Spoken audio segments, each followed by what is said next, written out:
ምንድነው አሸንዳ? ምንድነው ሶለን? ምንድነው ሻዳይ? ምንድነው እሱ? ከቤተ ክርስቲያን አንፃር ምንድነው? ከድንግል ማርያም ጋር ምን ያገናኘዋል? ይሄን ድንግል ልጅ ወንድ ማታቅ ቅድስናዋን ጠብቃ ድንግልናዋን ጠብቃ በቤቷ ምትኖር ንጽሕት ልጅ ነበረችው። የአባት ናፍቆት አጓጉቷት ከአሕዛብ ጋር ከጦርነት በሚያደርገው ቆይታ የአባት ፍቅር የናፈቃት ልጅ ገና ከሩቅ ሲመጣ ከሁሉ አስቀድማ ድንግል ልጁ ከበሮ ይዛ እየጨፈረች ልትቀበለው አባዬ መጣ እያለች እየዘለለች ወጣች። አንደበቱን ለእግዚአብሔር አውጥቷል። ስለት ምን ያክል ታላቅ እንደሆነ ዛሬ ወቁ ክርስቲያን። ስለት ቢያስቀሩት ስለት ነውና ይቆርጣል። መስዋዕት ለመሆን ፈቃደኛ ነኝ፣ ለድንግልና የማለቅስበት 2 ወር ግን እፈልጋለሁ። ድንግል በድንግልና ጸንሳ በድንግልና ትወልዳለች እየተባለ ድንግል ሴት አምላክን እንደምትወልድ በሰፊው የሚነገርበት ጊዜ ስለሆነ የእስራኤል ደናግል በሙሉ ሐርና ወርቅ እየፈተሉ በቤተ መቅደሱ ተኮልኩለው የሚኖርበት ዘመን ነበር። ምናልባት ድንግል በድንግልና ትወልዳለች የምትባለው እኔ ሆን ይሆን ብለው ድንግልናቸውን ጠብቀው አምላክ በእኔ በኩል ቢያልፍስ ብለው በቤተ መቅደሱ አካባቢ ድንግልናቸውን እየጠበቁ ሐርና ወርቅ እየፈተሉ ለድንግልና ትልቅ ዋጋ በሚሰጥበት ጊዜ የዮፍታሔ ልጅ ምናልባት የድንግልናን ዋጋ ያወቀች ሴት ናትና በዛ እንዳለች ልትሰዊ ነው ለእግዚአብሔር መስዋዕት ብለሽ ልትቀርቢ ነው ሲሏት ባይሆን ለድንግልና ያልቅሽለት ብሉታለች። አፈ መሳፍንት ነው መነሻው። የዮፍታሔ ልጅ ታሪክ ነው የደናግሉ እነዚህ አሸንዳ የሚሉት። ዛሬ ግን እንዳለመታደል ሆኖ በቅጠል ቀዳዳ ደናግል ሴቶችን በሚከታተሉ ነውረኛ ካፋቸው መርዝ የሚተፉ አላፊ አዳሚ የሚላከፉ የከተማ ጎረምሶች መካደናግል ድንግል ማርያም በምትታሰብበት የድንግልና በዓል በሚከበርበት ቀን ድንግልናቸውን የሚያጡበት በዓል ነው። አሸንዳ እንዲሁ ሶለል እንዲህ ሆኗል። ሻዳይ እንዲህ ሆኗል። ግን ድንግልና የዮፍታሔ ልጅ ተከብሮ የዮፍታሔ ልጅ ድንግል ማርያም ሆና ያ ምስጢር የቤተ ክርስቲያን ታሪክ ሆኖ ደናግል ብቻ የሚያከብሩት መታሰቢያነቱ ግን ሂዶ ምካደናግል ድንግል ማርያም ምታከብረው በዓል ሆኖ ይቀጥላል እንጂ ቄጠማ ተሸክሞ ሁን እያሉ ሳንቲም መለመኛ አይደለም።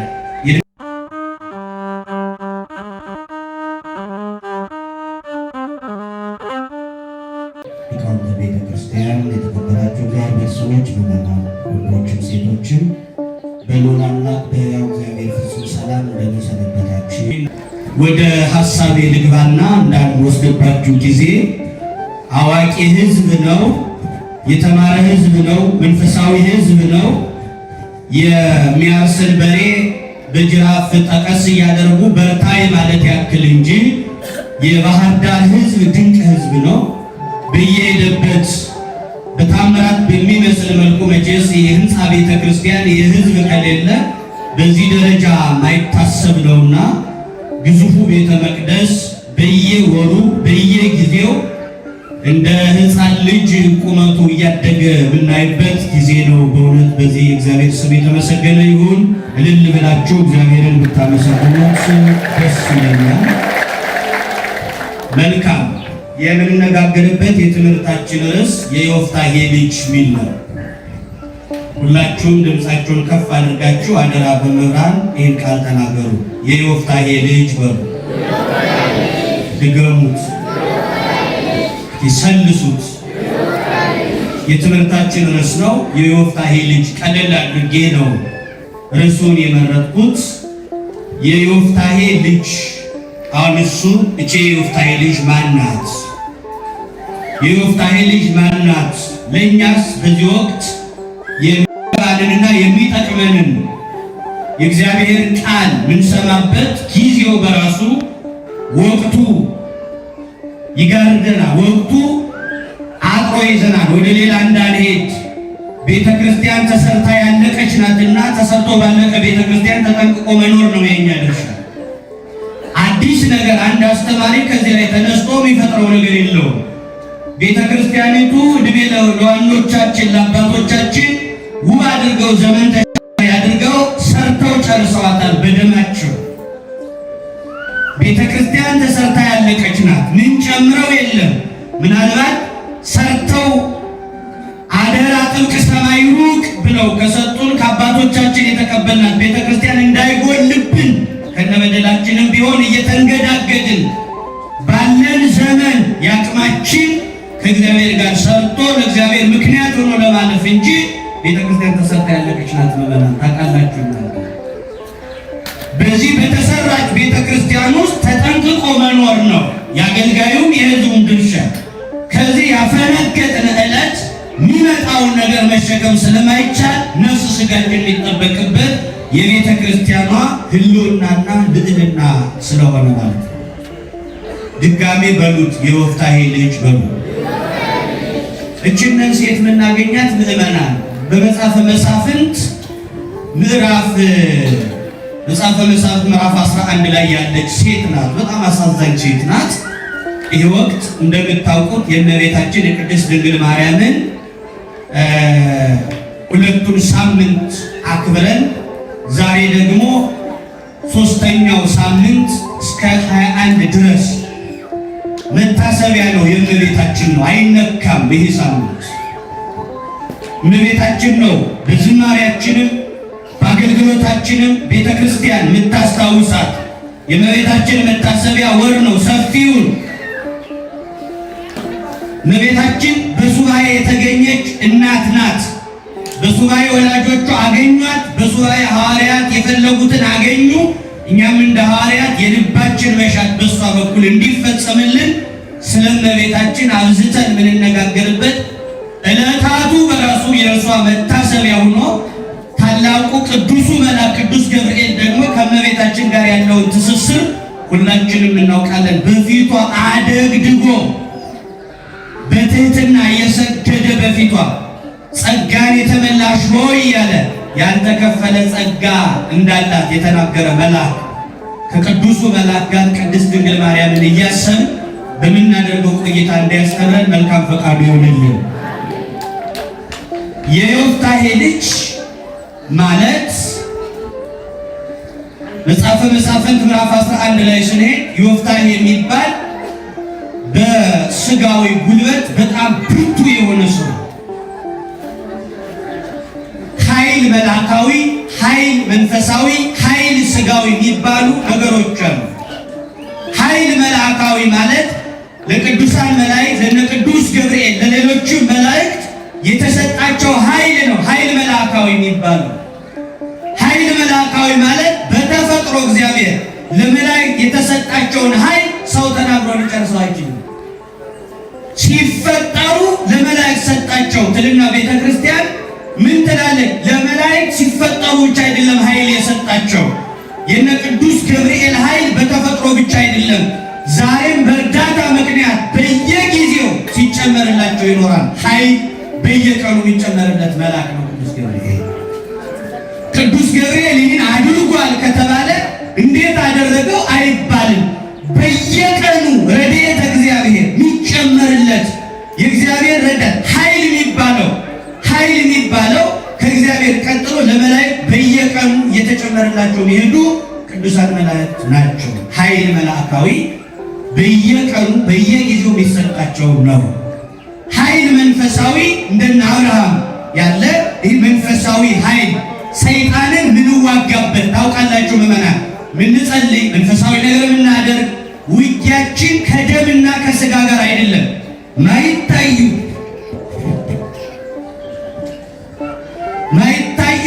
ቅዱሳን መላእክት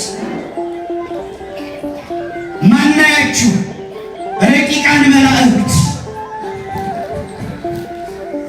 እንዳሉ ሁሉ ረቂቅ የሆኑ አጋንንት አሉ፣ አናያቸው። እነዚህ በጉልበት በስጋዊ አሰራር ማሸነፍ አይችልም፣ በመንፈሳዊ አሰራር እንጂ። ስለዚህ ረቂቃኑን ምንዋጋበት መንፈሳዊ ብስለታችን መገለጫችን ደግሞ የአጋንንትን ድል የምንነሳበት መንፈሳዊ ኃይል ከምናደርጋቸው ጥቃቅን ነገሮች መንፈሳዊ ነገሮች ጋር ተነስቶ የእግዚአብሔር እጅ ተጨምሮበት የሚደረገው ረቂቃኑን ማይደክሙትን የዘመናት ልምድ ያላቸውን አጋንንት በጥቃቅን ጸሎት የምናሸንፋቸው ይሄ መንፈሳዊ ኃይል የሚባለው ነው። ስጋዊ ኃይል የሚባለው ግን ይሄ አሁን ያነሳውላችሁ ዮፍታሔ የሚባል የልጅቱ አባት ዮፍታሔ የሚባለው ኃይል ካላቸው ሰዎች መካከል ነው። ቅዱስ ጳውሎስ ይናገራል በእንተ እለ ጌዴዎን ባርቅ ወሶምሶን ወዮፍታሔ ወዳዊት።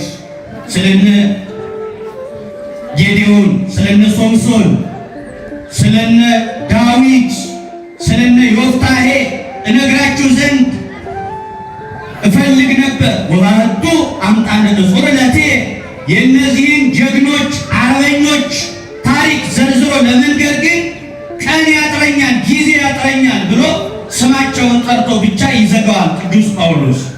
ከነዛ ስጋውያን አርበኞች ጀግኖች መካከል ሳይታገሉ የሚጥሉ ጀግኖች በመጽሐፍ ቅዱስ የተዘገቡ ነገር ግን የኃይላቸው ስጋዊ ነው ብንለውም ስጋዊ ጉልበታቸውንም ከእግዚአብሔር ጋር ያስተሳሰሩ ጀግኖች ናቸው። አሁን የጠሯቸው እነ ዳዊትን በታሪክ እንደምታውቁት በጣም እጅግ ክፉ የአሕዛብ ሰራዊት ጠላት በዳዊት ፊት ተረብርቦ ይጠብቃል። እንደ ግድግዳ ሆኖ ይጠብቅና ልክ ዳዊት መጣ ሲባል ገና ሳይታገል የእንቦይ ካብ ሆኖ እየተናደ ሰራዊቱ ሁሉ መንገድ ይለቅለታል፣ የወንድ በር ይለቅለታል። ኃይሉ እግዚአብሔር በታሪክ የምታውቁት ነው። ዳዊት በአካል ስታዩት ደካማ ነው፣ ንግግሩ ግን ብርቱ ነው።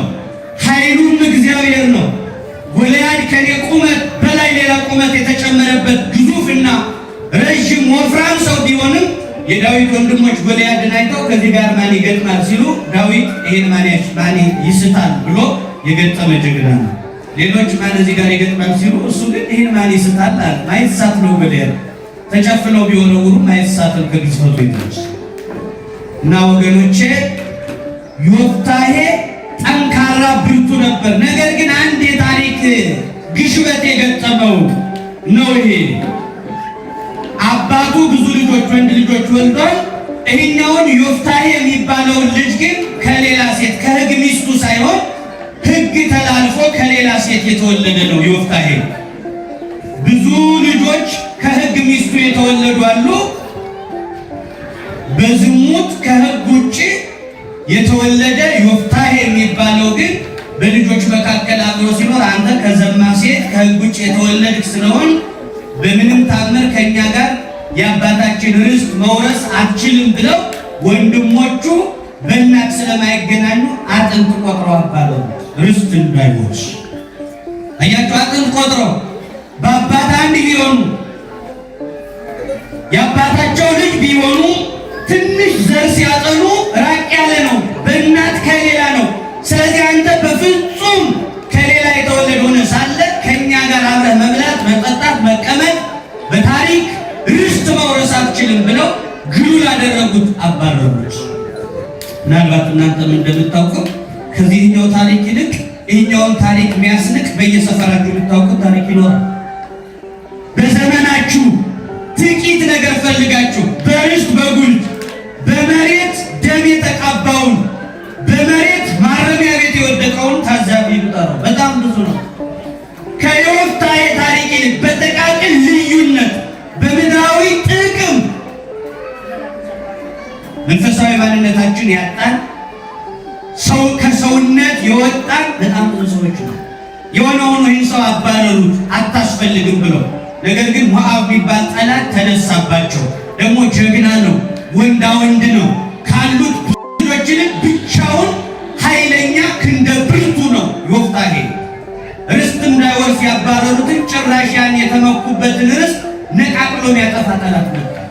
እያችሁ በመሬት እየተጣሉ ወንድማቸውን አጥንት ቆጥረው አባረው የሰደዱት ዮፍታሔ ርስት እንዳይወርስ ነበር። አሁን ግን እሱን ቢያባረሩትም የአሕዛብ ጠላት መጥቶ ርስታቸውን ሰዎችን ማርኮ ጠርጎ ይዞ የሚሄድበት ጠላት መጣ። መኖር እንኳን ማይቻልበት አጋጣሚ ሲሆን ያን ወንድማችን እኮ ማባረራችን ጥሩ አይደለም፣ እሱ ቢኖር ኑሮ ይህን ርስት ያስቀረው ነበር፣ እርሱ ተካፍሎ ቢወርስ ይሻላል። አሁንም አልደን እናምጣው፣ እንለምነው፣ ይቅርታ እንጠይቀው። መልካም ነው ይቅርታ መጠየቅ።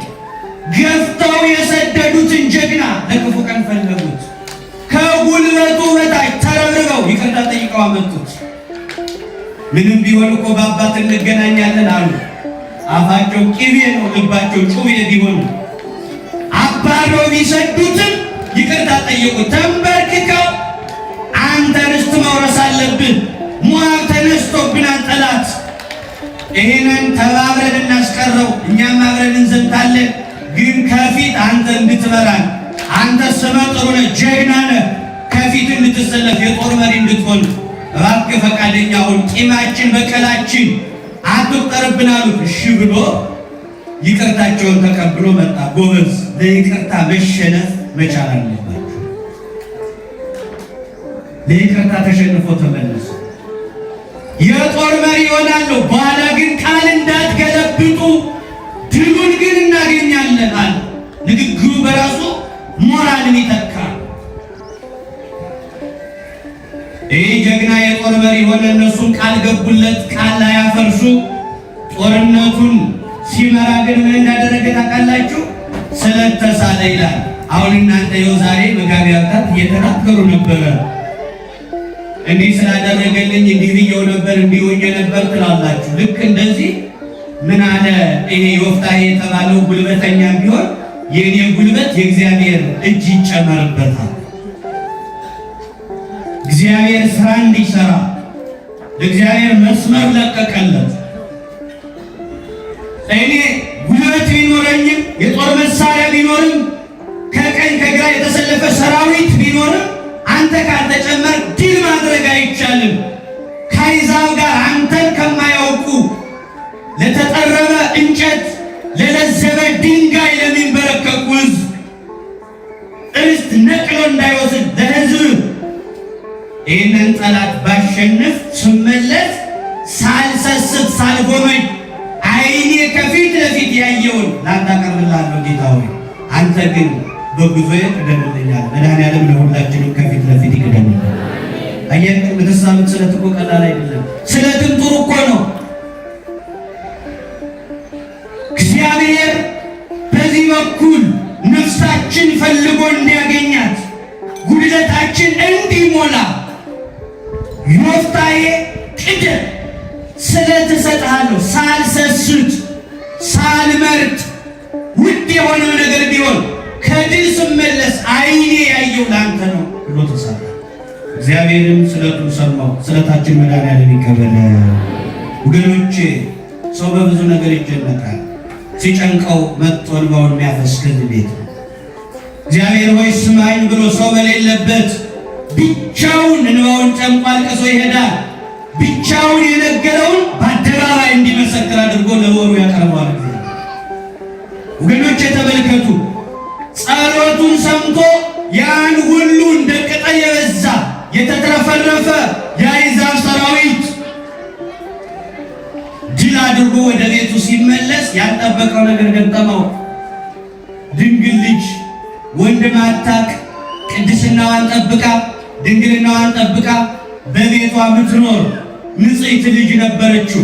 የአባት ናፍቆት አጓጉቷት ከአሕዛብ ጋር ከጦርነት በሚያደርገው ቆይታ የአባት ፍቅር የናፈቃት ልጅ ገና ከሩቅ ሲመጣ ከሁሉ አስቀድማ ድንግል ልጁ ከበሮ ይዛ እየጨፈረች ልትቀበለው አባዬ መጣ እያለች እየዘለለች ወጣች። እንደ ፍሬጅ ቀዘቀዘ ዮፍታሔ። አንደበቱን ለእግዚአብሔር አውጥቷል። ስለት ምን ያክል ታላቅ እንደሆነ ዛሬ ወቁ ክርስቲያኖች፣ የስለትን ታላቅነት። ምክንያቱም ስለት ቢያስቀሩት ስለት ነውና ይቆርጣል። ስሙም ስለት ነው። ከተሳላችሁ መጠንቀቅ አለባችሁ። ይቆርጣል። ስለት ነው። ስትሳሉም እንደ ባለ አእምሮ እንደማይቀር በማወቅ ተሳሉ። ቃላችሁ ለእግዚአብሔር ከወጣ አደራ ኃይላችሁን ተጠቅማችሁ አድርጉት እንጂ ስለታችሁ ከሌላው ገንዘብ ጋር ተቀላቅሎ እናንተን ተማልቶ እንዳያጠፋችሁ እግዚአብሔር ማስተዋሉን ይስጣችሁ። መረዳቱ መኖር መቻል አለበት። አባቶቻችን እንዲያውም የሚሉት ስለት ጭራሽ ምንም ቢሆን አይቀርም ነው የሚሉት። ለምን ሲባል ስለት ተስለን እግዚአብሔር ሳይሰማ ቀርቶ አይደለም የሚያስቀረው።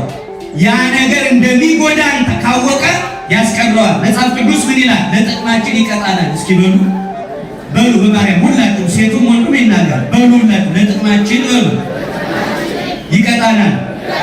እግዚአብሔር ይቀጣል። ሲቀጣ ግን ለጥቅማችን ነው። እግዚአብሔር ይፈትናል። ሲፈትን ግን ለጥቅም ነው የሚፈትነው፣ ለመልካም ነው ተብሎ ተጽፏል። መልካም እያደረጋችሁ ቤተክርስቲያን እየሰራችሁ ምጽዋት እየመጸወታችሁ ነዳያን እየረዳችሁ ቤተክርስቲያን መልካም እያደረጋችሁ ፈተና ይመጣል። ያ ፈተና ለመልካም መሆኑን መረዳት መቻል አለባችሁ። እግዚአብሔር ስለተለያችሁ አይደለም። እንደውም አንድ ታላቅ በገዳም የሚኖር መናኝ ደግ ሰው ናቸውና አንድ ቀን አንድ ሰው መጣና በበረሃ ሲኖሩ ንጉሥ ይጠራሃል አሉ። ባይታዊ ናቸው እኮ። ባይታዊውን መጣና አንድ ግብረ በላ መጥቶ ንጉሥ ይጠራሃል ሲለው አልበ ንጉሥ ዘይነበለ ጊዜ ኢየሱስ ክርስቶስ አለ። እኔ ደግሞ ምን ንጉሥ አለኝ ከእግዚአብሔር በላይ ግብር ገብር ምትለኝ? ጤዛ ልሼ ድንጋይ ተንተርሼ ድምፀ አራዊትን ጸባ አጋንንትን ችዬ ታግሼ ከአምላኬ ጋር ምኖር በረኸኛ መናኝ ባይታዊ ንጉሥ ይጠራሃል ትላለህ? ንጉሥ እግዚአብሔር ብቻ ነው።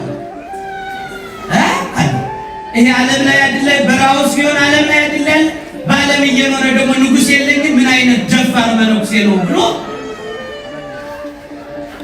በጥፊ ጠፍጥፎ በብዙ ነገር አድቅቆት ስቂት ታድርጎ አይቀጡ ቅጣት ቀጥቶት አሰቃይቶት ሄደ። ማን ገላጋይ የሌለበት ጫካ ላይ ስቂት ታድርጎት ሄደ። ልክ ሰውየው ቁስሉን ደሙን አብሶ አፋሶ እልፍ ሲል ጠባቂ መልአኩ ከፊት ለፊት ወዲያ ወዲህ እያለ ተገለጸለት። ደግሞ ሊደግመኝ ነው ሌላ ሰው መጣ ብሎ ጠባቂ መልአኩ መሆኑን አላወቀምና ደግሞ ምን ቀረህ ሲለው አይ እኮ ጠባቂ መልአክ ነኝ አለ። አይ ጠባቂ መልአክ አንተ እያለህ ነው ይሄን ያክል የተደበደው ብትኖር ለመቼም መጣ ነበር አለ። እና መልአኩ ያለው ነገር ነው ትምህርት ቢሆን ምን አለው? አሁንም የተገለጽኩልህ ስላሸነፍክ ነው። እስኪ በሉ ባታሸንፍ ብትሸነፍ ኑሮ አልገለጽልህም ነበር። የተገረፍክ እኔ ስለሌለው አይደለም፣ ይሄ ዋጋ የምታገኝበት ፈተና ስለሆነ ዝም አልኩ። አሁንም ጠባቂ መልአክ እንዳለ ምስክር እንድትሆን ዋጋ የምታገኝበት እንደሆነ ለመመስከር እንጂ እግዚአብሔር ተለይቶ አይደለም ይሄ የሆነው። መከራ ሲደርስባችሁ እግዚአብሔር ተለይቷችሁ እንዳይመስላችሁ። ጎረቤቶች ሆይ አንደበታችሁን ጠብቁ። ከጎረቤቶቻችሁ የሆነ ፈተና ሲደርስ በልጅ በሆነ ነገር ሲደርስ እሱም እንዲህ ነበር እሷም እንዲህ ነበረች አትበሉ፣ ሐሳብ አትመንዝሩ። መልካሙን አስቡ። በፈተና ውስጥ ያለ ጸጋ እንዳለ ወቁ። እግዚአብሔር ለጥቅም ይቀጣ። ስለዚህ ተመልከቱ፣ ይህን ስለት ማይቀር ነው። ስለዚህ አባቶች ምን አሉ? ስለት ከተሳላችሁ ባይደርስላችሁም አስገቡት። ለምን? እግዚአብሔር ለጥቅማችን ይቀጣናል። በሌላ መልኩ የሚከለክለን ለጥቅማችን ስለሆነ፣ ሌላው ግን እኛ የተሳልነው ለዛሬ ወር ቢሆንም ያ ጉዳይ መድረስ ያለበት የዛሬ ዓመት፣ የዛሬ 5 ዓመት፣ የዛሬ 10 ዓመት መሆንም ከሆነ እግዚአብሔር አዘግይቶ ይፈጽመዋልና ዝም ብላችሁ አስገቡ። በተናገራችሁበት ቀን ተስማምታችኋል?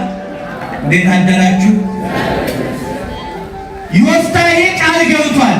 እሰዋልሃለሁ ከፊቴ ያየሁትን ነው ያለው። አሁን ዮፍታሔ ሲመጣ ግን ሌላ ነገር አላይ። ልጁ ናት የመጣች ድንግል ልጅ ናት። ከፊት ለፊቱ ስትመጣ ግን ደነገጠ። እንደማይቀር ስለቱን እንደማይተው ስለሚያው ልጅ ሆይ አዋረድሽኝ፣ ለእግዚአብሔር አንደበቴን አሳልፌ ሰጥቻለሁና አለ። ልጅቱ መልካም ልጅ ናት። አባቴ ፈቃድህን ፈጽም፣ እንዳትተወኝ ለእግዚአብሔር መስዋዕት አደርጋለሁ ብለህ ተስለህ ከሆነ ስለት እንዳታስቀር፣ ከአምላክህ ጋር እንዳትቆራረጥ እኔ ፈቃደኛ ነኝ። እድሉን አግኝቼውን ወደ እግዚአብሔር መስዋዕት ለመሆን አለች። ምንም አታውቀዋ ብላቴና አባቷ ስለት እንደተሳለ ሲነግራት ስለቱ ከባድ እንደሆነ ከፊቴ ያገኘሁትን መስዋዕት አድርጌ አቀርብልሃለሁ ነው ያለው። አዋርዶ መስዋዕት እንደሚያቀርባት እያወቀች ፈቃደኛ ነኝ አለች። ግን አለች መስዋዕት ለመሆን ፈቃደኛ ነኝ፣ ለድንግልና የማለቅስበት 2 ወር ግን እፈልጋለሁ። ለድንግልና የማለቅስበት 2 ወር እስቲ በሉ። ለምን የማለቅስበት?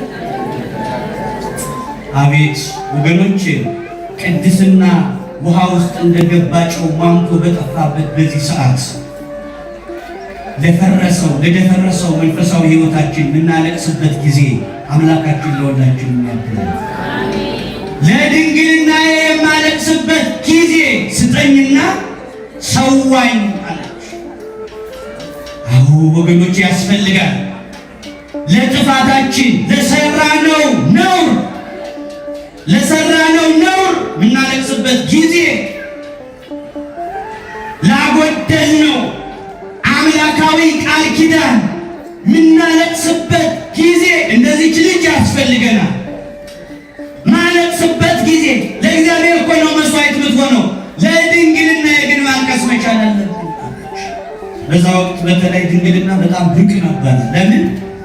ድንግል በድንግልና ጸንሳ በድንግልና ትወልዳለች እየተባለ ድንግል ሴት አምላክን እንደምትወልድ በሰፊው የሚነገርበት ጊዜ ስለሆነ የእስራኤል ደናግል በሙሉ ሐርና ወርቅ እየፈተሉ በቤተ መቅደሱ ተኮልኩለው የሚኖሩበት ዘመን ነበር። ምናልባት ድንግል በድንግልና ትወልዳለች የምትባለው እኔ ይሆን ብለው ድንግልናቸውን ጠብቀው አምላክ በእኔ በኩል ቢያልፍስ ብለው በቤተ መቅደሱ አካባቢ ድንግልናቸውን እየጠበቁ ሐርና ወርቅ እየፈተሉ ለድንግልና ትልቅ ዋጋ በሚሰጥበት ጊዜ የዮፍታሔ ልጅ ምናልባት የድንግልናን ዋጋ ያወቀች ሴት ናትና በዛ እንዳለች ልትሰዊ ነው ለእግዚአብሔር መስዋዕት ብለሽ ልትቀርቢ ነው ሲሏት ባይሆን ለድንግልና ያልቅሽለት ብሉታለች። 2 ወር ለድንግልናዋ ሰጣት። ተራራ ላይ የወጣች ከጓደኞቿ ጋር አለቀሰች። ቀኑ አለቀ፣ ጊዜው ደረሰ። አባትን ጨከነ፣ መስዋዕት አድርጎ ለእግዚአብሔር አቀረባት። በብሉይ ኪዳን የመስዋዕት ሕግ መስዋዕቱ በእሳት ነው የሚቃጠለው። ታርዶ ለእግዚአብሔር የሚቃጠል መስዋዕት ሆና አለፈች። ለምን እግዚአብሔር ዝም አለ? እግዚአብሔር በሥጋዋ እንዲህ መስዋዕቱና ለዘላለም አንድ ሆና በመንግሥተ ሰማያት ተተክላ እንድትኖር እቺ ሴት ጥቂት በዕድሜ ብትቆይ ድንግልናዋም ተበላሽቶ ቅድስናዋም ጎሎ በሲኦል ተወርውራ ምትቀር ሴት ከምትሆን ለዘላለም አንድ ሆና በመንግሥተ ሰማያት እያበራች እንድትኖር በሥጋዋ ላይ ፈረደባት። በሥጋችን ሲፈርድብን እግዚአብሔር ነፍሳችን ሊያድናት ሲፈልግ፣ በጊዜያዊ ነገር ላይ ሲፈርድ ዘላለማዊ ነገር ሊሰጥ ነው እግዚአብሔር። ላያሳምር አያበላሽም እግዚአብሔር። አዋቂው እግዚአብሔር ከሥጋ ይልቅ ለዘላለማዊ ሕይወት አዘገያት፣ ወሰዳት ወደ ራሱ።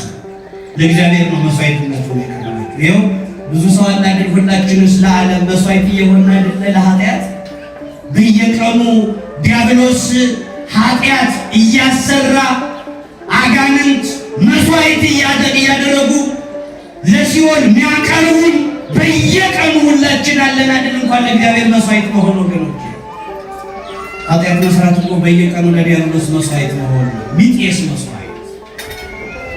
የሚቃጠል መስዋዕቱን አቀረበች ልጅቱ። ከነ ድንግልናዋ ነው የሞተችው። ንጹሕ መስዋዕቱን ለእግዚአብሔር ቀረበች። ነገሩ እንዲህ ነው። ወደ ሐሳቡ እናምጣው። እቺ ሴት የድንግል ማርያም ምሳሌ ናት። የማን ምሳሌ? ወደ ሐሳቡ ላምጣው። ለተቀበሉ የድንግል የእመቤታችን ይሆን ወቅት ምን ብያቸዋለሁ? ወቅቱ ራሱ የድንግል ማርያም መታሰቢያ ነው።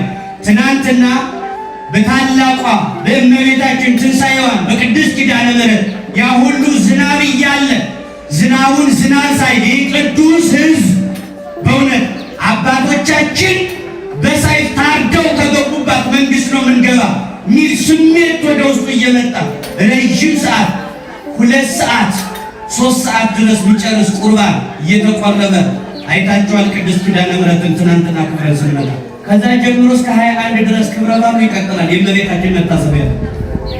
የኪዳነ ምሕረት መታሰቢያ ነው። የቅድስት ድንግል ማርያም መታሰቢያ ነው። ከዛ ቀጥሎ የእስራኤል ልጆች ለዮፍታሔ ልጅ ምን ያደርጋሉ መሰላችሁ? ልክ አሁን እነዚህ አሸንዳ፣ ሻደይ፣ ሶለል እየተባለ ሊከብር በዓል አለ። ወደ እሱ ልምጣ። ምንድነው አሸንዳ?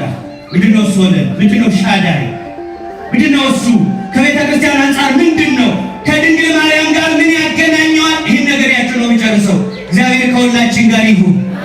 ተመልከቱ ወገኖች፣ አሁን እቺ ሴት መስዋዕቱን አቀርባለች። ዛሬ እስራኤላውያን ከነ ድንግልና ለሞተችው ለዮፍታሔ ልጅ ለዛች ድንግልና ምስኪን ሴት በዓመት እየወጡ አራት ቀን ተራራው ላይ እሷ ለድንግልናዋ ካለቀሰችበት ተራራ ላይ መታሰቢያ ያደርጋሉ። እንኳን ለድንግል ማርያም ለዮፍታሔ ልጅም መታሰቢያ ያስፈልጋል። መታሰቢያ ያስፈልጋል። የዮፍታሔ ልጅ ስራው አልተዘነጋም። የእስራኤል ልጆች ደናግሉ ቆነጃጅቱ ተራራ ላይ እየወጡ በየዓመቱ አንድ ቀን አይደለም። እኛ የኪዳነ ምሕረት ነው ምናልባት አያችሁ። የእስራኤል ልጆች ለዮፍታሔ ልጅ ግን 4 ቀን ነው በተራራው ላይ ዋጋ የሚከፍሉላት፣ መታሰቢያ የሚያደርጉላት። ለዚህ ሴት ያክል መታሰቢያ ከተደረገ ለድንግል ማርያም እንኳን በእውነት ድንግል ማርያም እኮ በእኛ ዲዳ አንደበት የሚገለጥ ማንነት አይደለም ያላት ወገኖች። አያችሁ ቅዱስ ያዕቆብ ዘስሩግ የሚባል ሊቅ ነው ሲናገር እንዲህ ይላል ስለ ድንግል ማርያም የእመቤታችንን ክብር ለመግለጥ ከመሞከር ይልቅ ፀሐይን ከነሙቀቷ በስዕል መሳል ይቀላል ይላል። አያችሁ የተማረው ሊቅ ሲገልጥ በስጋው ደግሞ በጣም የታለ ምሳሌ ይሄ በሕፃንነቱ እናቱ አዝላው ሲሄድ ይህን ንግግር የተናገረው ሊቅ በሕፃንነቱ እናቱ አዝላው ወደ ቤተ ክርስቲያን ስትሄድ ደጅ ሰላም ላይ ሲደርስ ግን ሕፃን እኮ ነው አፉ ያልፈታ ሕፃን እናቱ ጀርባ ላይ ሆኖ ያም ወደ ምስራቅ ዙሮ ያማትባል ሕፃኑ። ወስዳ ውርድ ስታደርገው ከቤተ እግዚአብሔር ተምዘግዝጉ ወደ መቅደሱ ሲሮጥ ሊቀ ጳጳሱ ደግሞ ይህማ መንፈስ ቅዱስ ነው ጠርቶ ያመጣው ዓላማ ይኖረዋል፣ የእግዚአብሔር መገለጫ ነው፣ ሕፃን ነው ብለን አንንቀውም። ከበሩ ላይ አማትዋል። ወደ መቅደሱ ተምዘግዝጎ ከእናቱ አምልጦ ሲሮጥ ሊቀ ጳጳሱ ላቅ አድርጎ ስጋውን ደግሞ ከነጽዋው አቀበሉት። 59 አንቀጽ ያ ሕፃን ተናገረ። ስንት አንቀጽ? 50 ሕፃን እኮ ነው በእናት ጀርባ መጥቆ ነው። 59 አንቀጽ እንደ መልክዓ ቁርባን እያደረገ ዛሬ ካህናቱ የተማሩት እንደሚያደርጉት ገና የ3 ዓመት ሕፃን አፉ ያልፈታ ሕፃን። ከዛ መካከል 3 ነገሮችን እዚህ ላይ ይናገራል አለና ነፍሴ ከስጋዬ ስትለይ ከተናገራቸው ከ59 አንቀጽ መካከል ገልጸው ያመጡልን ለምስክርነት አንዱ ነፍሴ ከስጋዬ ስትወጣ ነፍሴ 3 ነገርን ትፈራለች ይችላል። እስኪ በሉ ስንት ነገር? ነፍሴ በ3 ነገር ተጨነቀች። ቀዳሚት ጸአተ ነፍስም ስጋ። የመጀመሪያው የሚያስፈራው ነፍስና ስጋ ሲለያዩ ነው። ነፍስ ወጣ፣ ይሄ ትልቅ ስጋ በድን ሆኖ ድንጋይ ጋር አጋንት ሲሆን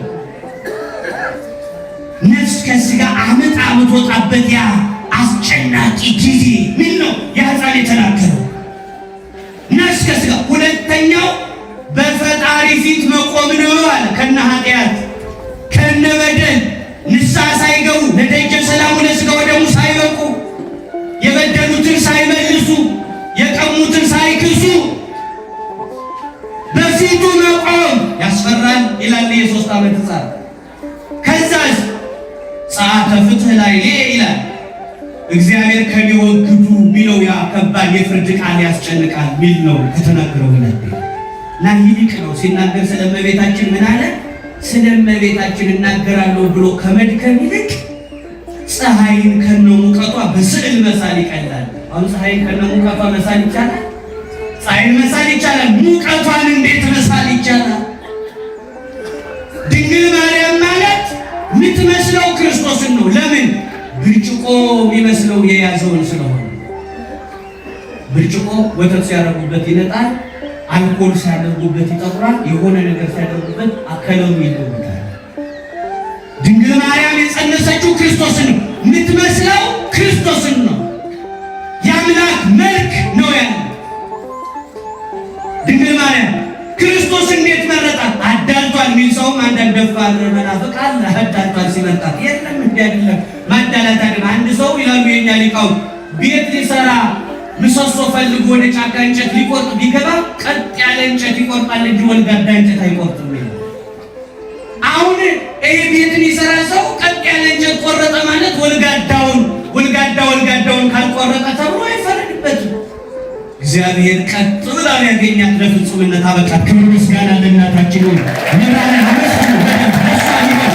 አገልግሎት ሱቅ ላይ አያቸው ወገኖቼ፣ ቀጥ ብላ ሲያገኛት ለፍጹምነት አበቃ። እንድትመረጥ ሆና ተገኘ። አየህ፣ ቀጥ ብላ ስትገኝ እግዚአብሔር ይመርጥሃል ለመልካም ነገር፣ ለአገልግሎት ይመርጥሃል። ለቅዱሱ መቅደስ ሲመርጥ ቀጥ ያለች ነፍስ ይፈልጋል። የተንሸዋረው ወልጋዳው ብዙ ነው። እግዚአብሔር ሲመርጥ ጫካው ውስጥ ካለው ወልጋዳ እንጨት ወጥቶ ምሰሶ ናት። ለዚህ መቅደስ መብርሃን፣ ለክርስቲያኖች ሕይወት ምሳሌ ናት። ክርስቲያን በሙሉ እንዲሆን የሚፈለገው የመብርሃን ሕይወት እንዲኖረው ሀምፕል እጅግ በጣም ትዕግስተኛ ናት። ምንድን ማለት ነው? ሳይገባት ሁሉ የሚደርስባትን ነገር በጸጋ የምትቀበል ትዕግስተኛ ሴት ናት። ክብሯን በልኳ መግለጥ አይቻልም። ይሁን መልካም እመብርሃን ድንግል ማርያም በዚህ መታሰቢያ የዮፍታሔ ልጅ ተብላ የተጠራች ድንግል ማርያም ናት። የዮፍታሔ ልጅ ከድንግል ጋር ምን ያመሳስላታል ካላችሁ፣ የዮፍታሔ ልጅ የሞተችው ከነ ድንግልናዋ ነው። ድንግል ማርያምን ቤተ ክርስቲያን ስታመሰግናት ወትረ ድንግል ዘወትር ድንግል ናት። ልጇን ሳትወልደው ድንግል፣ ልጇን ስትወልደው ድንግል፣ ከወለደች በኋላ ድንግል፣ ለዘላለም ድንግል። ዛሬ መንግሥተ ሰማያት ዝግ ናት፣ ክፍት። ዛሬ ጻድቃን ነፍሳቸው ሄደው ወደ ገነት ነው። መንግሥተ ሰማያት ገና ክርስቶስ ዓለምን ለማሳለፍ ሲመጣ ነው የምትከፈት። ከተዘጋቸው መንግሥተ ሰማያት ያለች ብቻዋን ድንግል ማርያም ናት። ክብር ምስጋና ለመብራሪ አመስግኑ ክርስቲያኑ። ዛሬ ብቻዋን የተዘጋች መንግሥት ውስጥ ያለች ድንግል ማርያም ናት። መንግሥተ ሰማያት በኋላ ክርስቶስ ሲመጣ ከገነት ያሉት ነው ወደዛ መሄዱ። ድንግል ማርያም ግን አሁን ትናንትን ሳይዋን ቅድስት ኪዳነ ምሕረት አክብራችሁ እንደመጣችሁ እንደሰማችሁ አርጋ መንግሥተ ሰማያት ገብታለች። እኛ እንደገና ተነስተን እሷ እንደገና ተነሳም ጨርሳለች ትንሣኤዋን። የዮፍታሔ ድንግልናዋ ሲመሰገን ይሆናል በመላእክት ዘንድ። እንዴት ናችሁ አላችሁ? የዮፍታሔ ድንግልናዋ ከእሷ ጋር ያመሳስላል። ሁለተኛው ግን የዮፍታሔ ልጅ የሚቃጠል መስዋዕት ሆና ነዳ ነው ለእግዚአብሔር የተሰጠኝ። የድንግል ማርያም ዕድሜ ደግሞ ሙሉ ዕድሜዋ ለቤተ ክርስቲያን ለእግዚአብሔር የተቃጠለ ዕድሜ ነው ያለ። አሁን ለዓለማዊ የሆነ ነገር አለ። በ3 ዓመቷ ወደ ቤተ መቅደስ ገባች። አፏ እህል ሳይለምድ ሆዷ ዘመድ ሳይወድ ይላል። እስኪ በሉ አፏ ምን ሳይለምድ? እህል በሉ። አፏ እህል ሳይለምድ ሆዷ ዘመድ ሳይወድ በ3 ዓመቷ ወስደው እናት አባቷ ወሰዱና የኢየሩሳሌሙ ቤተ መቅደስ 15 እርከን አለው እና እዚህኛው እርከን ተነስታ በ3 ዓመቷ እዚህኛው እርከን ላይ ሲያደርጓት ድንጉል እያለች ትሮጥ ነበር። እንዳያውቀው ዘስሩ ወደ መቅደሱ አንዳች የሚመራት ቅዱስ መንፈስ አለ። እናቷ እኮ ከዚህ ላይ ቆማለች። እሷ ወደ መቅደሱ እየተጠበቀ 15 እርከን አልፋ ሂዳ በ15 ዓመቷ ሁለተኛውን መቅደስ ክርስቶስን ጸነሰችው። ምስጋና ለአምላካችን ለሁሉ እግዚአብሔር። አያችሁ 15ቱን እርከን አልፋ 15ኛው ላይ የረገጠችው ወጣችና ከመቅደሱ ደረሰች። ሁለተኛውን መቅደስ መድኃኒዓለምን በ15 ዓመቷ ጸንሳ የዓለምን ብስራት ነገረች። ለዓለም ድቅድቅ ምክንያት ሆነ። አንድ ጥበበኛ ሰው ቤቱ ጨለማ እንዳይሆን መስኮት እንዲሆን እንዲተውለት ዓለም በሙሉ የኛ ሕይወት ጨለማ እንዳይሆን የብርሃን መግቢያ መስኮት ብርሃን ድንግል ማርያም ትባይደረግ አያችሁ ልጆች፣ የብርሃን መግቢያ መስኮት ናት። ለዚህ ሕዝብ ለእሷ ስጋዊ ነገር የላትም። በ3 ዓመቷ ሁሉ ነገር ለመንፈሳዊ ሕይወት ተሰዋ። ተቃጠለ ዕድሜዋ ጠቅላላ ለመንፈሳዊ ሕይወት። ግብፅ ለግብፅ እርጥብ ሕፃን ተሸክማ ዞረች። መከራ ተፈራረቀባት። እችን እናት የሰጠን መድኃኒዓለም ክብር ምስጋና ይግባው። ይህ ገናናና ድንቅ መልአክ በፊቷ አደግድጎ የተባረክሽ ሆይ ጸጋን የተመላሽ ሆይ ጸጋ ያልተከፈለብሽ። ቤተ ክርስቲያን ዛሬ እመቤታችን ምን ብላ እንደምታመሰግን ታውቃላችሁ? ተውቦ ምሕረት እያለች ለሚካኤል ወብስራት ለገብርኤል እያለች ትመጣለች። ቀርነ ቀብለ ሳሙኤል ትላለች። ክህነት ለአሮን እያለች ትመጣና ለቅዱስ ሚካኤል እንዲህ ተሰጠው ምሕረት፣ ለቅዱስ ገብርኤል ብስራት ተሰጠው፣ ለአሮን እንዲህ፣ ለሳሙኤል እንዲህ ተሰጠው። ውሃብተ ሰማያት ለማርያም ድንግል፣ ለድንግል ማርያም ግን እንደ ገብርኤል እንደ ሚካኤል አይደለም።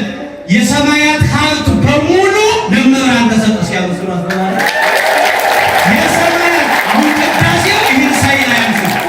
ሁልጊዜ የሚቀደሰው ቅዳሴ የእመቤታችን ሀብት የሰማያት ሀብት በሙሉ ነው። ያንን ሀብት ጠቅልሎ ይዞ መጣና ቅዱስ ገብርኤል ሉቃስ ወንጌል እንደተጻፈው ጸጋን የተመላሽ ሆይ አላት። ያልተከፈለ ጸጋን የሞላ ነገር ይፈሳል ቢጨምሩበት። ለሌላው ጸጋ የሚከፋፈልባት በረከት የማከፋፈያ ወደብ ናት ድንግል ማርያም። የዮፍታሔ ልጅ እንደተቃጠለች ዕድሜዋ ለእግዚአብሔር ተቃጠለ። አንድም ነገር ከዓለም ጋር ንክኪ የላትም። የዮፍታሔ ልጅ አላት መጽሐፍ እሷን ነው። ሕዝቅኤል ተርጉሞታል። የዮፍታሔ ልጅ ድንግል ማርያም ናት አለ ነቢዩ ሕዝቅኤል በምስጢር አመጣው። ታዲያ በዚህ ወቅት ለዛችኛዋ ለዮፍታሔ ልጅ ደግሞ እንዳልኳችሁ የእስራኤል ልጆች ስንት ቀን ያከብራሉ? 4 በሉ ቶሎ ቶሎ። ስንት? አሁን ለድንግል ማርያም ደግሞ እንዳልኳችሁ ዛሬ ሱባኤ አሁን የቆየችው ሱባኤ ዋልቆ ዕርገቷን አክብረን አለን። የበረቱ አባቶቻችን በገዳም ያሉ እዚህም ዓለም ሄደው በገዳም በዋሻው በጥሻው ያሉ አባቶቻችን በሱባኤ የቆዩት በጣም የበረቱት እስካሁን አልወጡም። ገና በ21 ጨርሰው ነው የሚወጡ እስከዛ ሱባኤ። አንዳንዶቹ ደግሞ ከፍቅሯ ጽናት የተነሳ ዕርገቷ ታላቅ በዓል ነው ብለው ከደስታው ለመካፈል የዕርገቷ ዕለት ፍስክ ቀምሰው እንደገና ጾመው እስከ 21 ድረስ በጾም ሱባኤ ነው። ለሶስተኛው ሱባኤ በፈቃዳቸው የሚጨምሩ ብርቱ ክርስቲያኖች አሉ። አሁን የሳምንት መታሰብ ለድንግል ማርያም ነው። እንኳን ለመብራት ለዮፍታሔ ልጅ 4 ቀን የእስራኤል ደናግል እና እነዚህ አሸንዳ የሚሉት በዓል የአሸንዳ በዓል የሴቶች በዓል ነው። የምን በዓል? የወንድ አይደለም። የምኖች ነው? ሴቱ ተናገሮች አይደለም። የምን በዓል? የሴቶች ብቻም አይደለም። የልጃገረዶች የደናግል እስኪበሉ አዎ ከሴቶችም ተመርጦ የደናግል በዓል ነው። ለምን ምትታስ አሁን ይህ አሸንዳ የሚባለው ይህ በዓል የተነሳው ከቤተ ክርስቲያን ነው ለማለት ነው። ይህ ትምህርት የምናገረው የት ላይ የዮፍታሔ ልጅ የእስራኤል ደናግል እንደሚያከብሩላት መጽሐፍ ቅዱስ የነበረው ነው። ዛሬ ሂዶ የሳንቲም መለመኛ የሆነ አሻንጉሊቱ ነው የሚያልቀው። በመንፈሳዊ ቤተ ክርስቲያን ላይ ይጀምራል። ዓለማዊ ይቀባበለዋል፣ በቃ ይቀባበለዋል። ቤተ ክርስቲያን የሰጠችውን ለራሱ ያደርግና ዓለማዊ ነገር አሻንጉሊት አድርጎ ይጨርሳል።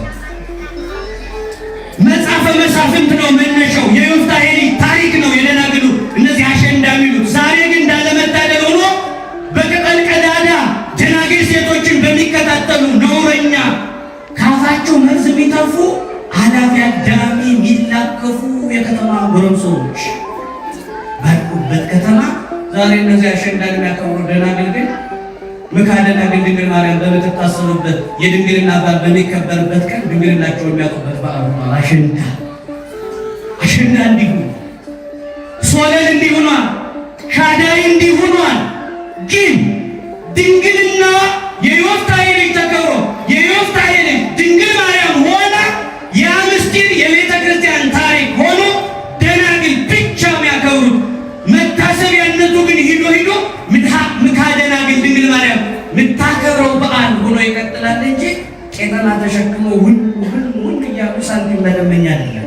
የድንግል መታሰቢያ ድንግልናን በመጠበቅ ጭምር የልመና በዓል ሆኗል። ነውር ነው። ሀይባይ ያስፈልገዋል። ለምንድነው አሸንዳ? የአሸንዳ የሚባለው ያው ሴቶች አደግድገው እንዲሉለት አሁን እሱንም ይተውታል ያዘምኑትና ይሄ ቄጠማው የሚቀርና ቄጠማ ማለት ለምለም ሳር ማለት ነው። አሸንዳ ሌላ አይደለም። እንደየሀገሩ ሶለል ሻዳይ የሚሉት በየሀገሩ ስመ ብዙ ነው። አንዱ እንደ ስሙን አበዛችሁ እንደ ሌላ ሊበላ ዘምራል። ተመልከቱ። አሁን ይህ ነገር አሸንዳ ምንድን ነው? አሸንዳ ከቤተ ክርስቲያን ጋር ደናግሉን ከዛ ጋር እያያዝ ነው። ይህ አሸንዳ የሚባለው ዝም ብሎ አይደለም። አባባሉ ስሙ አሸንዳ በሩሲ አሸንዳ ነው። አሸንዳዬ አሸንዳ ሙሴ አሁን እንዲህ ይባላል። ሙሴ ይደርሳል። አሸንዳ አሸንዳዬ አሸንዳ ሙሴ። ለምን ነው አሸንዳ ሙሴ የሚባለው? እኔ ቄጠማ ነው፣ ሳር ነው፣ ለምለም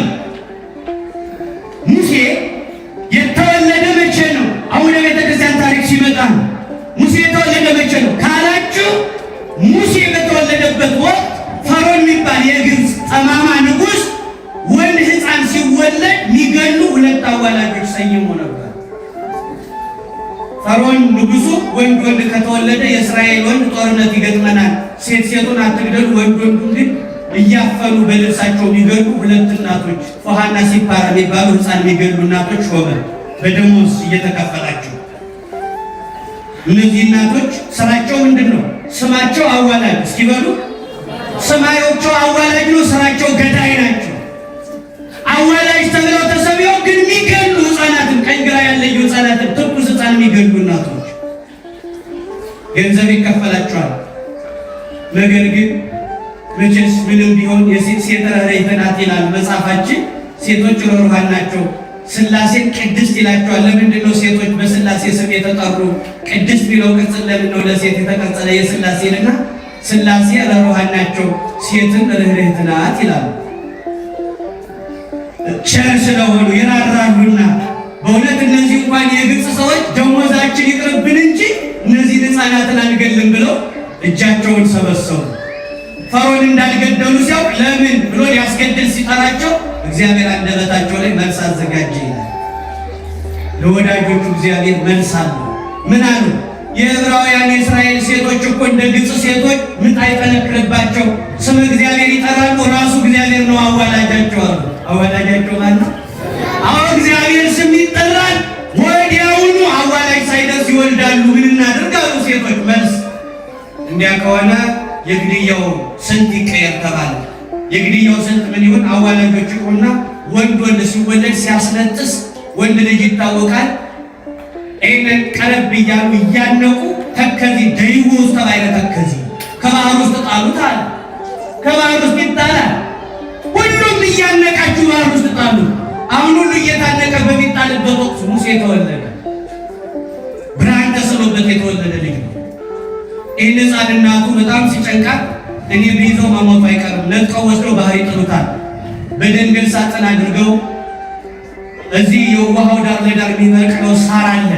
እዛ ከሳር ውስጥ ወስደው ደብቀው ያችን በሳጥን አድርገው ደብቀውት ማርያም የምትባል እህቱ ቀን በርቀት ትጎበኘዋለች። ጠላት እንዳይጣለው ክፋውሬ የሆነ ጉዳት እንዳያደርስበት በርቀት ሌላ ስራ ምሰራ መስራ ሕፃኑን ትጠብቃለች። እህቱ ማርያም የሙሴ እህት ስትጠብቀው ትውላለች። ቀን ማታ እናቱ ሰው ሽክፍ ሲል ወደ ቤቱ ሲሰበሰብ እናቱ ማታ ትመጣና ማታ ይጠራል ሙሴ ደብረ ሲና ተራራ ላይ 40 መዓልትና 40 ሌሊት ጾመ ሲሉ የሚደንቀው ሰው አለ። እታች እኮ ነው ተሰርቶ ያለቀ ሙሴ። ያንም ጧት ማታ ብቻ እየጠባ ያደገው ልጅ ደብረ ሲና ተራራ ላይ 7 የእሳት መጋረጃ ጥሶት ገባ። 570 ቃላት ከአምላኩ ጋር ተነጋገረ። ባህር ተጥሎ በግፍ ያደገው ሕፃን። በመከራ ውስጥ ያሉ ሰዎች ለእግዚአብሔር ለምስጢርም ለክብር ቅርብ ናቸው። መከራ እንዳጣው ዛሬ ሳይረባቸው በልተው ሰውነታቸው ከልካቸው ከሚዛናቸው በላይ ሆኖ ከእድሜያቸው በላይ ሆኖ እንዲህ በምግብ ብዛት የሚጨነቁ ሕፃናት ስታዩ ሙሴን አስቡት። ዛሬ እኮ የከተማው ሰው ልጅ ምግብ አልበላለኝ ብሎ ያለ ጦርነት አንዳንዱ በስልክ ነው የሚያበላ፣ እየደለለ ቲክታክ ከፍቶ በቲክታክ እየደለለ ነው ምግብ የሚያበላ። አንዳንዱ በትር ይዞ አንዳንዱ የሆነ ነገር እገዛላለሁ ሽልማት አለ ብሎ ነው የሚያበላው። አልበላ ሲል ይጨነቃል። እንዳትጨነቁ። ሙሴ በጾም አድርጎ ማታ ብቻ ነበር የሚጠባው። ደብረ ሲና ተራራ ላይ ወጥቶ ታምር ሰራ እግዚአብሔር ስራ የሚሰሩትን ሰዎች በመከራ ውስጥ አሽቶ ያሳልፋቸዋል። ለዓላማ እግዚአብሔር ያሳድጋል። ደብረ ሲና ተራራ ላይ ሲቆይ ቃል ኪዳኑን ታቦት ብቻ አይደለም ይዞ የወረደው።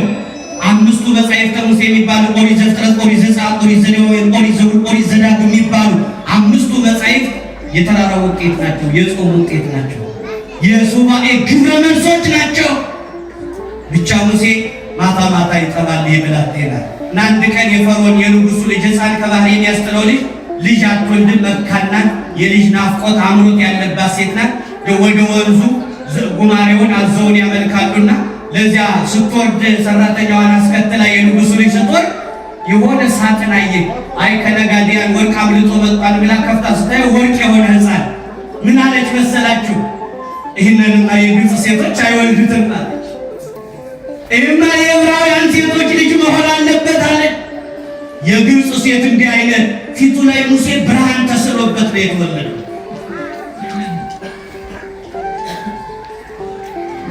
ወሰአባሆን ለአንስት መንገደ አሚን አርአያሁ ለሙሴ የግብፅን ሴቶች ወደ እምነት የመለሰ ደምግባት ነበረው። ዝም ብሎ ፊቱ ላይ ተው ሙሴ ምን አሉ? አይ ወደዚህ ሰው እምነት መመለስ። አያችሁ የሙሴን መልኩን አይተው ብቻ ብርሃን ተስሎበት የተወለደ ልጅ። አሁን የፈርዖን ልጅ ስታየው ጎመጀ። የግብፅ ሴቶች ያልወለዱት ልጅ አገኘው።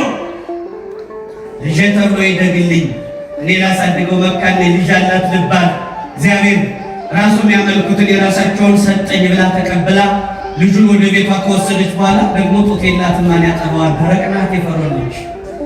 ማን ያጠባዋል? ማን ያሳድገዋል? ማርያም እየተከተለች እህቱ ስትጠብቀው ነበር። ይዘውት ሲሄዱ አብራ እየሄደች እንዴት አገኘሽው?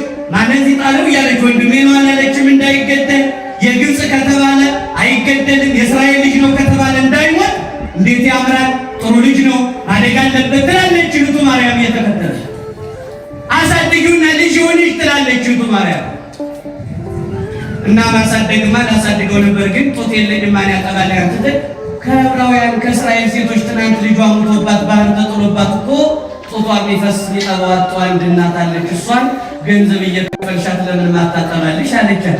እስኪ አምጫት ስትላት እናቱን ይዛት ሄደች። እግዚአብሔር መንገደው እስኪ አመስግኑት በማለት አይ እግዚአብሔር የፈርዖን ልጅ ተቀበለችና የፈርዖን ልጅ ወዳጅ ተቀበለች። ታሳድጊልኛል ይሄን ያክል ገንዘብ ከቤተ መንግስት ደሞዝ ይቆረጥልሻል አለቻት። ወይ እግዚአብሔር ጥበበኛው ልጇን ደሞዝ እየተቆረጠላት ታሳደገችው። ልጇን ደሞዝ እየተቆረጠ ከጠላት ገንዘብ እየመጣ ግዴለም ለቤተ መንግስት ደግ እንጀራውንም ብላ የምጠጣውንም ነገር ጠጣ፣ ግድ የለም ዘርህ ግን የአብርሃም ዘር ነህ፣ የይስሐቅ ዘር ነህ፣ የያዕቆብ ዘር ነህ። የእነዚህ ክፉ ሰዎች ዘር አይደለም። የፈርዖን ልጅ አይደለም። የፈርዖን የልጅ ልጅ አይደለም። ሙሴ ብላ ያወጣችለት ራሱ ያቺ የፈርዖን ልጅ እንደሆነች ታውቃላችሁ። ሙሴ ብላ ስሙን የሰየመችው እናቱ አይደለችም፣ የፈርዖን ልጅ ናት። ከባህር አገኘችውና ሙሴ አለችው። ስሙ ሲተረጎም ዘአውጻእክዎ እማይ ዘረከብክዎ እማይ ከባህር ወድቀ ያገኘው ስትል ሙሴ አለችው።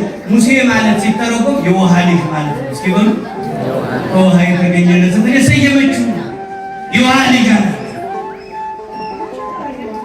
ሙሴ በዚህ መልኩ ከቤተ መቅደስ ምግቡ ከቤተ መቅደስ ትምህርቱ ከእናቱ የአብርሃም ዘር እንደሆነ እየተነገረው አደገ። ከልጅነቱ ሰራችን ከልጅነቱ እናቱ እየሰራች አሳደገችው።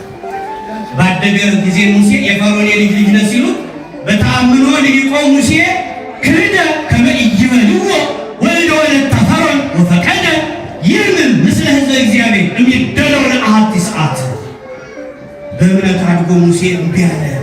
የፈርዖን ልጅ የልጅ ልጅ አይደለሁም፣ እኔ የእግዚአብሔር ልጅ ነኝ፣ የእነ አብርሃም ዘር ነኝ። ጥቂት ሰዓት ከሚገኝ በኃጢአት ከሚገኝ ደስታ ይልቅ ብዙ መከራ ከወገኖቹ ጋር መቀበል መረጠ ይላል። አይደለውም። አያችሁ በእምነት ያደገ ሰው እምቢ ይላል ኃጢአትን፣ እምቢ ይላል ዘረኝነትን፣ እምቢ ይላል ዝሙትን፣ እምቢ ይላል ጉቦኝነትን። በእምነት ያደገ ሙሴ እምቢ አለ ነው የሚለው። ይኸው 3 ደቂቅ እስከ ዛሬ እስከ ዕለተ ምጽአት የሚነገርላቸው እምቢ ብለው ነው። በእምነት ያደጉ ሰዎች እምቢ ይላል። በእውነት ሃይማኖተኛ ነንና እኛም እንደ አባቶቻችን ለኃጢአት ለክፉ ነገር እምቢ የሚል ወኔ መንፈሳዊ ቁመና እንዲኖረን አምላካችን ይርዳ። ሙሴ እምቢ አለ በጥቅሉ። ታዲያ እሺ ምን ያገናኘዋል ከክርስቶስ ጋር? ሻዳይ ያ በዛ ዳር ያለው ሴቶች ሙሴ ተጥሎበት ያደረ ቄጠማ ነው እያልኳችሁ ነው። አሸንዳ የሚባለው ያ ነው። ለምለም ሳሩ ከወንዙ ዳር የሚበቅለው ሙሴ በዛ ውስጥ ነው። ታዲያ ሙሴ ምንድን ነው ሲባል ሙሴ ክርስቶስ ነው። እስኪ በሉ ሙሴ ማን ነው? የክርስቶስ ምሳሌ ነው ሙሴ። ለምን ሕዝቡን ከግብፅ ያወጣ ሙሴ፣ ከሲኦል ነፍሳትን ያወጣ ክርስቶስ። ሙሴ የተወለደ ሕፃናት ባህር በሚጣሉበት በሚገደሉበት በፈርዖን ዘመን፣ ክርስቶስ የተወለደ ሄሮድስ ጨቅላ ሕፃናትን በሚገልበት ዘመን። አያችሁ አንጻራዊ ተወለደ። ንጉሥ ፈርዖን ሕፃናትን ከባህር ሲያስጥል ሲያስገድል ሙሴ ተወለደ። አንጻራዊ ታሪክ ነው፣ ምሳሌ ነው፣ ሲምቦል። በጣም አስቸጋሪ የሆነ ነገር እንኳን አይደለም፣ በጣም የሚቀራረብ ታሪክ ነው። ከዛ ምን ያገናኘዋል? ሙሴ ሲያድግ ባልወለደው ፈርዖን የፈርዖን የልጅ ልጅ እየተባለ አደገ። ክርስቶስንስ አይሁድ ምን አሉት? ባልወለደው የዮሴፍ ልጅ እያሉ አሳደጉ። ታሪክ ያገናኛቸዋል። መልካም። የሙሴ እናት ሙሴን ስታሳድገው እናትም ገረድም ሆና ነው ያሳደገችው። እመቤታችን ቅድስት ድንግል ማርያምን መጽሐፍ ምን ይላታል? እናትና ገረድ ማርያም ሆይ ይላል። አያችሁ፣ እናትና ገረድ ማርያም ሆይ። ከዚህ ምስጢር የተነሳ ሙሴ የራሱ ክርስቶስ ይሆንና የሙሴ እናት ድንግል ማርያም ትሆናለች። አሸንዳ የሚባለው ሙሴ ተጥሎ ያደገበት ያ የታሪክ ፍሰት ምስጢር ወደዚህ ይመጣና በዚህ ልክ ምስጢሩ ተብራርቶ ይሄ ደናግል በዓል የሚባለው መካደናግል ድንግል ማርያም የምትታሰብበት እንጂ ግለሰብ ሳንቲም የሚለምንበት በዓል አይደለም። አሻንጉሊትም አይደለም። ቤተ ክርስቲያን ያሰጠችን ነገር የለም። ሴቶች ይህን ያከብራሉ አለ እንጂ ወንዶችም ከኋላ አንድ በዓል ያከብራሉ። የደብረ ታቦር በዓል የወንዶች ነው። እስኪ በሉ የደብረ ታቦር የማን ነው? ወንዶች ይሰበሰቡና ምን ያደርጋሉ? ከዛ ማዶ በሉ ጭስ ይጨሳል፣ አጋፋሪ ይደግሳል። በሉ እንጂ ያችን ድግስ ውጭ ውጭ በድንክ አልጋ ተገልብጬ ያቺ ድንክ አልጋ አመለኛ በመብራት በሉ ያለ አንድ ሰው አታስተኛ እያሉ ተቀባዩ ሆ ይላል። እስኪ ሆ በሉ። ከዛ ማዶ ጭስ ይጨሳል፣ ሆ በሉ እንጂ አጋፋሪ ይደግሳል፣ ሆ ነው መልሱ፣ ሆ ነው። ሆ ነው ሆ የሚለው ኦሆ ብሂሎ መጻ። አያችሁ፣ ወደ ምስጢር ይሄዳል። ለንጉሥ ለንግሥት የሚቀር ሆዬ ሆይ ሚል የክብር ስም ነው። ለነገሥታቱ የሚሰጥ መጠሪያ ነው፣ የአክብሮት ነው፣ ማንጠልጠያ ነው ለክብራቸው። ድንግል ሆይ እንደምንላት ነው። ጌታ ሆይ እንደማለት ነው። ሆ ይላል ተቀባዩ። አያችሁ፣ የሰፈር ጨዋታ መሰላችሁ እንዴ? ከዛ ደብረ ታቦር ምን አለ? ክርስቶስ በደመና ውስጥ ሆኖ ዝንቱ ውእቱ ወልዴ፣ የምወደው የምወልደው ልጄ ይህ ነውና ሎቱ ስምዕዎ፣ እርሱን ስሙት አለ። እዛ እርሱን ስሙት ሲል ሐዋርያት መልሳቸው ኦሆ። እስኪ በሉ ኦሆ ማለት እሺ ማለት ነው። እስኪ በሉ ምን ማለት ነው? እሺ ማለት ነው። ምስክሩ እግዚአብሔር አብ በደመና ውስጥ ሆኖ ሎቱ ስምዕዎ፣ ልጄን ስሙት የባህሪ ልጅ ነው ሲል ኦሆ ይላሉ። እሺ አዘማዶ ጢስ ይጠሳል የተባለች ግብፅ ናት። በደመና ጭሶ ግብፅን ያወጣቸው ወይንም ይህን ታሪክ ለቅዱስ ሚካኤልም ለሙሴም ሰጠው ይተረካሉ። ታሪክ በየደጁ ነው፣ አይፈርስም። ስለዚህ ሙሴ ከዛ ማዶ ጭስ ይጠሳል የተባለች ግብፅ ናት። እስራኤል ከግብፅ ያወጣ ሙሴ ነው። አጋፋሪ ይደግሳል ማለት ደጋሹ ሙሴ ነው። ይደግሳል የተባለው ሊቀ ነቢያት ሙሴ ነው። በዚህ ቀን በዓሉም ይሰራል። የደብረ ታቦር በዓል ላይ ሙሴ ተገኝቷል። በጣም የሚገርማችሁ ታሪክ የታሪክ ግጥምጥሞች ምን እንደሆነ ታውቃላችሁ? ደብረ ታቦር ላይ ሙሴ በስንት ዓመቱ መሰላችሁ? ሙሴ ከሞተ 1600 ዓመት ከሆነው በኋላ እግዚአብሔር ቀስቅሶ አምጥቶ የጸለየውን ጸሎት አሳየው በደብረ ታቦር። ክብር ምስጋና ለመድኃኒዓለም።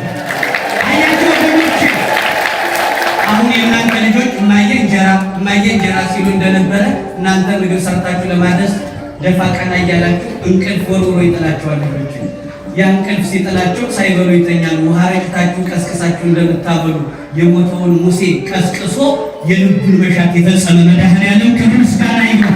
ወገኖቼ ተመልከቱ። ለዚህ ነው ስለት አይቀርም ያለው። ለዚህ ነው ስለት እንዳታስቀሩ ያለው። ሙሴ ስለት ነበረው። ስለቱ ምንድን ነው? የአምላኩን ፊት የማየት ስለት። በጊዜው አልተፈጸመለትም። ሙሴ ሞተ።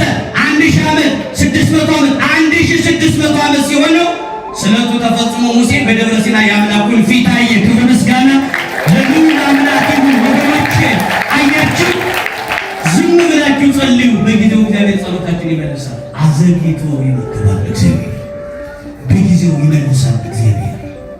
በወቅቱ ለጥያቄያችን ግብረ መልስ ይሰጣል። ለስለታችን ግብረ መልስ ይሰጣል። ያ ብቻ ታውቃላችሁ? ሙሴ ደብረ ታቦር ላይ ከዛ ዓመታት በኋላ ሲመጣ የልደት ቀኑ የደብረ ታቦር ዕለት ነው። ሙሴ ከእናቱ የተወለደ ነሐሴ 13 የደብረ ታቦር ቀን ነው። ከእናቱ ማኅፀን በወጣበት ቀን ብርሃን ባየበት ቀን የደብረ ታቦርን ብርሃን አሳየው። የምስጢር የቃላት ግን ስለ አጋፋሪ ደግሳል ሙሴ ነው ደጋጁ። ያችን ድግስ ውጭ ማለት ኦሪት ዘጸአት ምዕራፍ 12 ላይ ስታነቡ የመስዋዕት በግ ረዱ ይላቸዋል እግዚአብሔር። መስዋዕቱ በጉ ቀንዱ ያልከረከረ ጥፍሩ ያልዘረዘረ ጠጉሩ ያላረረ ንጹሕ በግ ረዱ። ስትበሉ እየቸኮላችሁ በፍጥነት ብሉት፣ እንዳታሳድሩት በፍጥነት እየቸኮላችሁ ብሉት ያለውን ነው። ያን ውጭ ማለት በችኮላ ብሉት የሚለው ምስጢር ነው። እየቸኮላችሁ ብሉት አላቸው። ያችን ንግሥት ውጭ ያቺ በድንክ አልጋ ተገልብጬ ማለት ያቺ ድንክ አልጋ ኦሪት ናት። ያለ አንድ ሰው አታስተኛ አመለኛ ናት አለ። አያችሁ ያቺ ከግማሽ ሚሊዮን በላይ ሕዝብ ከግብፅ ወጥቶ ተራራው ላይ ግፍ ብሎ ሲቀርብ ጥቂት ሁለት ሰዎች ብቻ ናቸው ከነአን ነው። ይዛ ምስጢር ለመንገር ነው። አያችሁ ዓለማዊው ነገር መጥቶ አንድ ልጨምራችሁና ልጨርሰው። እንዴት ዋላችሁ?